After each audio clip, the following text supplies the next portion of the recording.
고린도후서 말씀, 고린도후서 5장 11절부터 21절 말씀입니다. 고린도후서 5장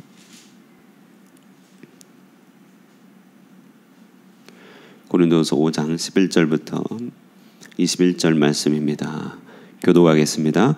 우리는 주의 두려우심을 알므로 사람들을 권면하거니와 우리가 하나님 앞에 알리어졌으니 또 너희의 양심에도 알리어지기를 바라노라.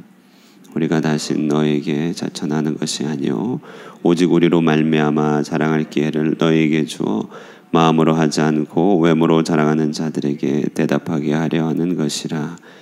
우리가 만일 미쳤어도 하나님을 위한 것이요 정신이 온전하여도 너희를 위한 것이니 그리스도의 사랑이 우리를 강권하시는도다. 우리가 생각하건대 한 사람이 모든 사람을 대신하여 죽었은즉 모든 사람이 죽은 것이라. 그가 모든 사람을 대신하여 죽으심은 살아있는 자들로 하여금 다시는 그들 자신을 위하여 살지 않고 오직 그들을 대신하여 죽었다가 다시 살아나신 이를 위하여 살게 하려 함이라. 그러므로 우리가 이제부터는 어떤 사람도 육신을 따라 알지 아니하노라. 비록 우리가 그리스도도 육신을 따라 알았으나 이제부터는 그같이 알지 아니하노라. 그런즉 누구든지 그리스도 안에 있으면 새로운 피조물이라. 이전 것은 지나갔으니 보라 새 것이 되었도다. 모든 것이 하나님께로서 났으며 말미암아 우리를 자기와 화목하게 하시고 또 우리에게 화목하게 하는 직분을 주셨으니 곧 하나님께서 그리스도 안에 계시사 세상을 자기와 화목하게 하시며 그들의 죄를 그들에게 돌리지 아니하시고 화목케 하는 말씀을 우리에게 부탁하셨느니라. 그러므로 우리가 그리스도를 대신해 사신이 되어 하나님이 우리를 통하여 너희를 권면하시는 것 같이 그리스도를 대신하여 간청하노니 너희는 하나님과 함께 읽겠습니다. 하나님이 죄를 알지도 못하신 이를 우리를 대신하여 죄로 삼으신 것은 우리로 하여금 그 안에서 하나님의 의가 되게 하려 하심이라. 아멘. 한 주의 수고를 주님께서 기억하시고 축복하시기를 기원합니다. 오늘은 그러면 어떻게 살 것인가 라는 제목으로 하나님의 말씀을 나누겠습니다.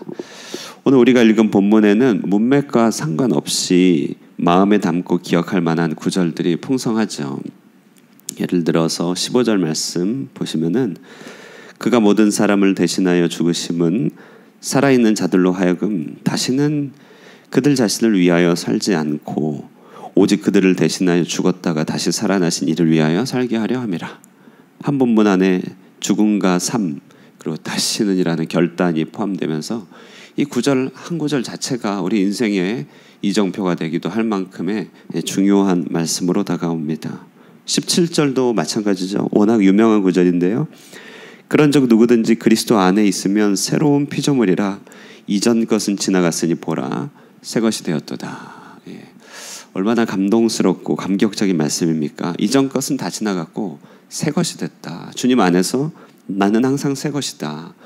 이 말씀 한 구절 자체만으로도 한 영혼이 살아날 수 있습니다. 21절 보실까요?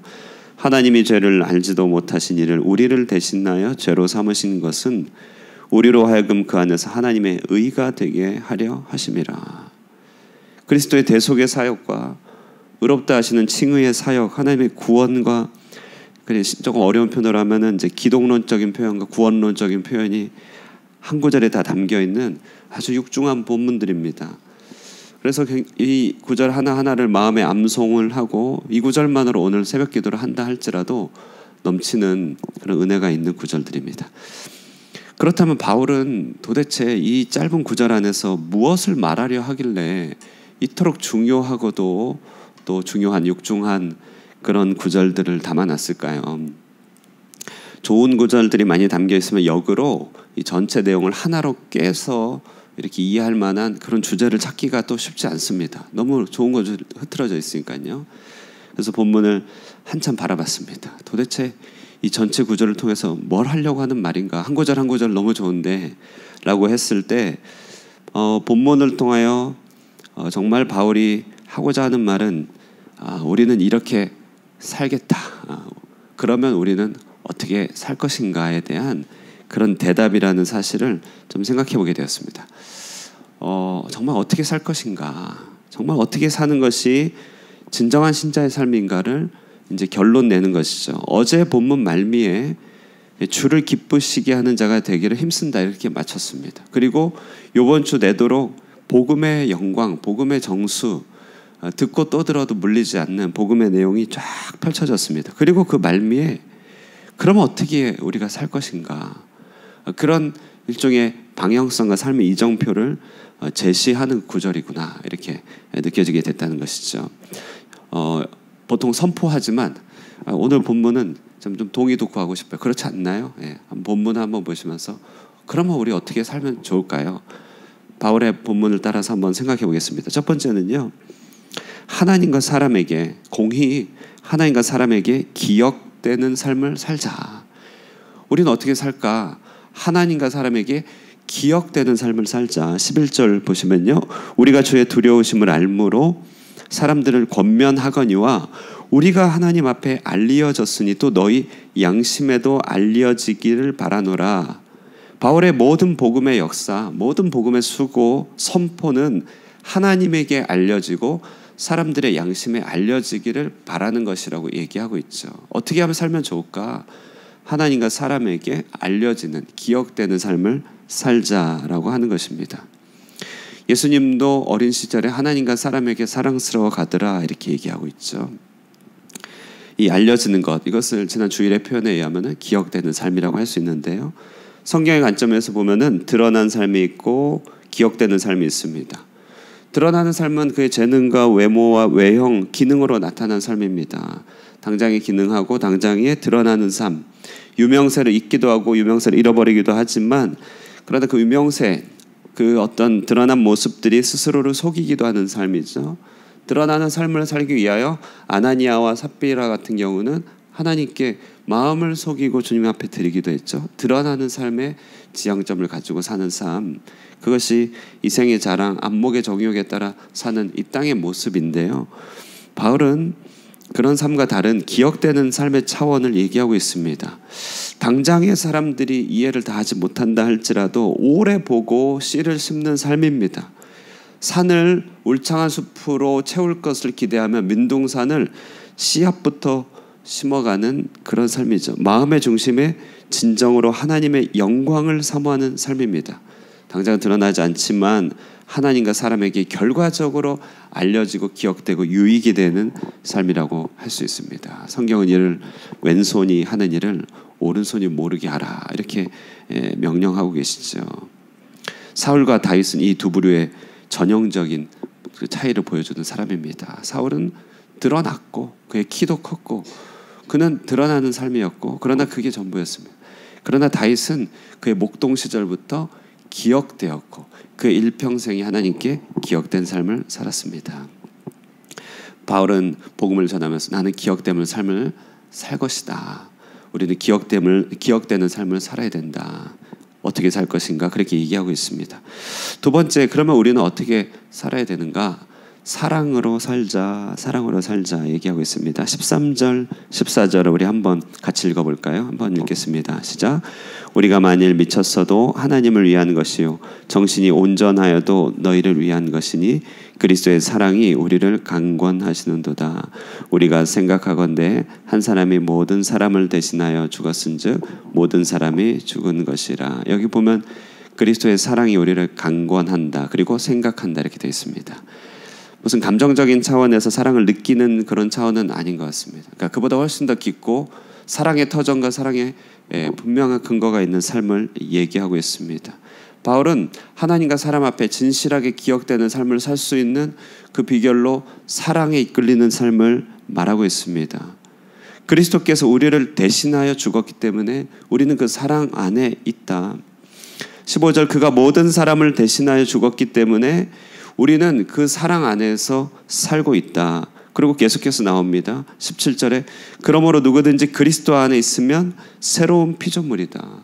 이전 것은 지나갔으니 보라 새 것이 되었다. 나의 모든 과오와 과실, 죄악들, 우리의 육신적 연약함들을 다 짊어지시고 우리를 완전하게 새로운 피조물로 받아주신, 우리를 주님의 신부요 아름다운 주님의 동역자로 받아주신 이 하나님의 역사는 마음으로 꼭 느껴지지 않는다 할지라도 생각하건대 그리스도의 사랑인 것입니다. 그러므로 이 사랑이 강건하여서 역시 어떻게 삽니까? 하나님과 사람들에 대하여 진실하게 사는 것이죠. 13절 만일 미쳤어도 하나님을 위한 것이요 정신이 온전하여도 너희를 위한 것이니. 여기 보면은 하나님과 너희가 있지만 정작 중요한 나는 없어요. 내가 어떻게 하나님께 위로를 받고 내가 어떻게 하나님께 보상을 받고 이런 차원은 빠져있죠. 그 보상은 전적으로 사랑으로 치환됐습니다. 내가 사랑할 수 있는 것, 내가 그 사랑을 느낄 수 있는 것 자체가 가장 나를 위한 길이다. 사랑으로 살자 얘기하고 있습니다. 우리는 어떻게 살아야 됩니까? 사랑으로 살면 됩니다. 하나님의 사랑을 받고 사랑이 강권하여서 진실하게 사는 것, 그것이 우리의 삶의 큰 이정표라고 하는 것이죠. 끝으로 우리는 어떻게 살아야 됩니까? 우리는 수많은 짐들과 수많은 인생 기회들을 놓고 어떻게 살아가야 된단 말입니까? 세 번째로는요, 화목하는 직분으로, 화목해하는 직분으로 살아가야 한다. 18절 보실까요? 18절 우리 한번 읽겠습니다. 18절, 19절 한번 읽겠습니다. 시작. 모든 것이 하나님께로서 났으며 그가 그리스도로 말미암아 우리를 자기와 화목하게 하시고 또 우리에게 화목하게 하는 직분을 주셨으니 곧 하나님께서 그리스도 안에 계시사 세상을 자기와 화목하게 하시며 그들의 죄를 그들에게 돌리지 아니하시고 화목하게 하는 말씀을 우리에게 부탁하셨느니라. 예. 오늘 바울의 메시지 정점입니다. 나는 화목케 하는 직분을 받아서 말씀드립니다. 하나님과 화목하십시오. 이 얘기를 하고 있습니다. 19절의 말씀, 하나님께서 그리스도 안에 계시사 세상을 자기와 화목하게 하셨다. 이 말씀은요, 이게 굉장히 이제 철학적이고 삼위일체 신학적인 내용인데요. 하나님은 세상을 창조하실 때 말씀으로 창조하시잖아요. 그 말씀의 차원 위치가 그리스도라는 것이죠. 보이지 않는 하나님은 그리스도를 통하여 세상을 만드셨는데 노아 사건을 통해서 보셨듯이 세상은 하나님께 반역하고 하나님을 등지고 있습니다. 세상은 언제까지나 등지고 있어요. 예, 창세기 9장에 보면은요, 사람의 속에 악한 계획이 변화되지 않는다는 것을 말합니다. 그럼에도 불구하고 언약을 맺으셔서 하나님은 일방적인 은혜로서 물로 심판하지 않겠다 이렇게 말씀하셔서 하나님 스스로의 변화를 보여주고 있거든요. 여기서 나타난 하나님의 성품이 세상을 화목케 하는 성품입니다. 세상을 계속 반역하고 그것을 압니다. 그 세상이 변화될 리는 없습니다. 그럼에도 불구하고 하나님은 끊임없이 그들을 사랑하여 주셔서 화목케 하는 일을 하시는데 그 일을 감당할 사람들을 찾고 계신다. 그것이 화목케 하는 직분자라고 하는 것입니다. 화목케 하는 직분자, 이것은 어떤 행동을 한다기보다는 위치에 대한 얘기인 것 같습니다. 저는 사역을 하면서요, 이 화목케 하는 직분에 대한 중요한 통찰들을 몇 번씩 깨닫게 됩니다. 왜냐하면 이제 사역자와 성도의 관계는 무엇일까? 이제 이런 것들을 많이 생각하게 되잖아요. 사역자는 무슨 일을 할 것인가라고 할 때, 이 직분의 위치를 깨닫는 것은 하나님과 동역하는 가장 큰 첩경입니다. 모세가 출애굽 광야 이스라엘 백성들이 십계명을 받는 그 장면에 우상 숭배하고 반역했을 때 그때 모세가 했던 내용이 뭐냐면요, 하나님 앞에 엎드리면서 이 백성의 생명을 대신하여 달라. 내가 차라리 이 백성의 생명을 대신하게 해달라 이렇게 하면서 중보하였습니다. 그때 하나님께서 모세에게 당신의 등을 보여주면서 영광을 보여주시고 그리고 내가 너와 함께 가겠다 이런 얘기를 하거든요. 하나님께서, 그러니까 화목케 하는 직분자라고 하는 것은 그가 하나님께서 선택하신 백성들의 생명을 대신하기까지 그들이 하나님과 화목하기를 간절하게 바라는 마음이 있는 사람, 그것을 화목케 하는 직분자라고 하는 것이죠. 화목케 하는 직분자는요, 정말 천사와 같은 위치입니다. 천사는 자신과 하나님과의 관계가 있지만 그러나 자신이 하나님께 어떠한 보상과 사랑을 받는 것보다 하나님과 사람 사이에 화목하게 되는 일들을 더욱더 기쁨으로 알고 그것을 보상으로 여기는 삶을 말하는 것이죠. 화목케 하는 직분자의 마음이 있으면 그런 마음이 주어집니다. 내가 하나님께 어떤 취급과 어떤 사랑을 받는 거 굉장히 중요한 주제이긴 하지만 정말로 하나님과 그의 백성들의 화목을 이루는 것이 인생의 가장 큰 보람이고 기쁨이라는 것을 깨닫게 됩니다.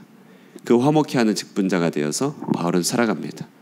그러므로 화목해 하는 직분자로 살아갈 때 우리의 삶의 이정표가 확실히 세워지게 된다는 것이죠. 그 바울이 말합니다. 그러므로 우리가 그리스도를 대신하여 20절에 사신이 되어 하나님이 우리를 통하여 너희를 권면하시는 것 같이 그리스도를 대신하여 간청하느니 너희는 하나님과 화목하라. 오늘 본문 우리는 어떻게 살 것인가 간단하게 생각해 보게 되었습니다. 복음의 정수를 알고 복음 안에서 살아가는 사람들, 우리는 먼저 하나님과 사람에게 기억되는 삶을 살아야 됩니다. 두 번째, 사랑으로 살아가면, 세 번째, 화목해 하는 직분자로 살아갑니다. 이런 마음과 중심을 가지고 살아갈 때 우리의 삶의 모든 일들이 온전히 그 안에서 하나가 될 줄로 믿습니다. 이와 같이 주님 안에서 어떻게 살아가야 되는지를 분명히 붙잡고 살아가는 저와 여러분 되시기를 축복합니다. 기도하겠습니다. 하나님 아버지 감사합니다. 오늘 아침에도 주의 말씀과 더불어서 하루를 시작하게 하여 주시고 어떻게 살아가야 될지를 말씀을 통해 묵상하게 해주시니 감사합니다.